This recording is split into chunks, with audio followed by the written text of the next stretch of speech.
Saya sudah curiga. Waktu mama suapkan, bapak tuh udah ngences. Terus dia ngomong, dia mau pipis. Maaf ya Jul, selama bapak waktu sakit kemarin di sana, sayalah yang selalu membersihkan kotorannya. Dia tidak mau adik saya ataupun kakak saya dengan mama saya yang memegang kotorannya. Pasti saya. Dia panggil, Dek, apa Pak? Dia tunjuk ke bawah, karena dia pakai sarung. Bapak mau pipis? Iya. Saya ambil pispotnya. Pipislah Pak, saya bilang. Nggak keluar air kencingnya, nggak keluar air seninya. Maaf, kata, sampai saya luruskan kelaminnya biar mengeluarkan air kencingnya, karena kelaminnya itu udah menciut masuk. Bapak mau kencing, kencinglah Pak. Kalaupun Bapak kencing di sini, nanti saya bersihkan Pak. Dia udah tengok ke bawah terus, tengok ke bawah, ternyata langsung tumbang. Baru waktu itu belum apa dia, azan isya lah, azan isya. Bapak nggak usah lagi sholat, saya bilang. Ini bapak udah tidak baik, asma bapak udah kumat. Ini kayaknya bapak udah tidak baik, saya bilang. Saya telepon adik ipar saya, bawa ke rumah sakit. Ternyata ketahuanlah bapak ini tidak konsumsi lagi obat pengencer jantungnya, pengencer darahnya dengan obat jantungnya. Loh, kok nggak diminum? Itu kan wajib setiap hari. Ya, dia tidak. Saya nggak tahu Jul, kenapa dia tidak minum. Saya mau bertanya, dia sudah tidak sadarkan diri. Akhirnya dokter beri suntikan di perut.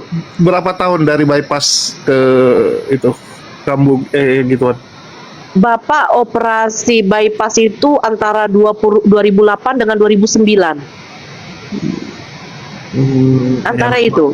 normal lah. Karena 2010 kami janda. Ya, karena udah Jadi nggak- berapa gitu. Ya, dia udah tidak tahan sebenarnya minum obat-obat itu terus. Udah nggak tahan kali dia katanya. Karena minum obat itu pengencer darah, kadang gusinya mengeluarkan darah. Tidak diminum, mengeluarkan juga. Dia capek sebenarnya, udah lelah. Memang dia ngadu, saya sudah lelah katanya. Tapi itulah, kami bawa ke rumah sakit. Sempat ya Jul, sempat dulu tuh Jul. Saya kan jauh, cuman saya yang jauh dari orang bapak dengan mama. Adik-adik saya semua dengan kakak saya sudah berada di Pasaman.